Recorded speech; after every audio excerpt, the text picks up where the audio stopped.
Thank you, Mr. Speaker.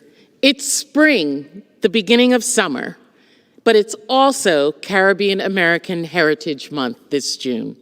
It brings me great pride to join Virgin Islanders and other Caribbean people across the country in celebrating Caribbean American Heritage Month.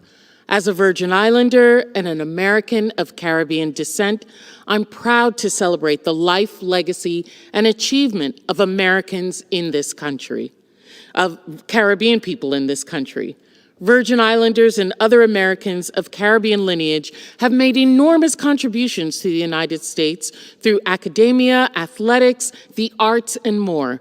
Caribbeans have been involved in this country since its inception, such as des gens de couleur libre, who included 800 French Caribbean soldiers, 500 who were Haitian free men of color, who fought at the Battle of Savannah for the colonies in the American Revolution. Caribbean American Heritage Month was officially celebrated and recognized on June 5, 2006 by presidential proclamation signed by President George W. Bush. It has been unanimously adopted in the House in 2005 through the unwavering power of our colleague, Barbara Lee, who sponsored the legislation. Since 2006, the White House has released an annual proclamation recognizing June as National Caribbean American Heritage Month. Caribbean Americans have added to the history, culture, and communities in America in countless ways. The unique relationship between the United States and the Caribbean has enriched both regions, and this month is a wonderful time to celebrate our shared past and our future. We should also look for opportunities for us as Americans to pursue new partnerships on a number of issues with the Caribbean, from trade and immigration, disaster preparedness, poverty eradication, ending HIV/AIDS. The United States and the Caribbean share a number of mutual policy interests. This year, the COVID-19 pandemic adds a new challenge to both our country and our Caribbean nations. I will keep fighting to ensure that the United States works to be an active and constructive partner in safeguarding the health and welfare of our third border. The people of the Caribbean are as much a part of the fabric of this country as anyone else. We are not monolithic, nor do we represent one culture, one ideology, or even one ethnicity.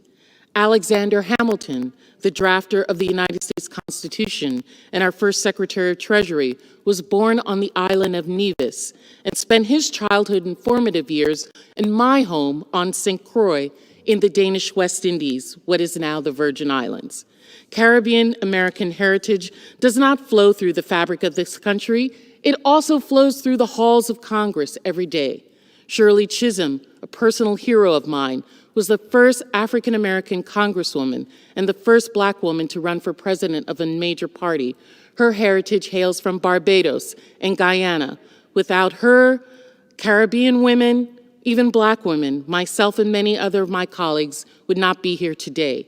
Yvette Clarke, Jennifer Gonzalez Colon, Alexandria Ocasio-Cortez, Sheila Jackson Lee, Frederica Wilson, former members Mia Love, Ileana Ross-Leighton, and many more. Even our current Vice President, Kamala Harris, is of Jamaican descent. The Caribbean people have done so much more than just fight and make laws for this country. That doesn't even scratch the surface.